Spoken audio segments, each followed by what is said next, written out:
We're back, and today we're making something crispy and delicious, crispy corn and spinach.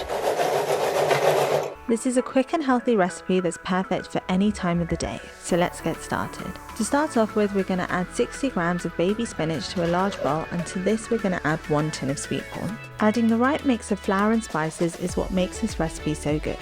So we're going to add 1.5 tablespoons of rice flour, followed by 1.5 tablespoons of ground flour.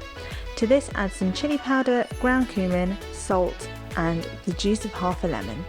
Give it all a really good mix so that spinach and sweet corn is evenly coated in the spice and flour mixture. Don't be worried if the spinach looks like it's a bit much at this stage. When we cook it, it will wilt down and it will be the perfect ratio of spinach and sweet corn. Now place the mixture into the air fryer basket. You want to spread this corn and spinach mixture into an even layer in the air fryer basket. Don't overcrowd it. If you're making a big batch, you can do this in batches for the crispiest results. We're going to air fry at 180 degrees Celsius for about 15 minutes.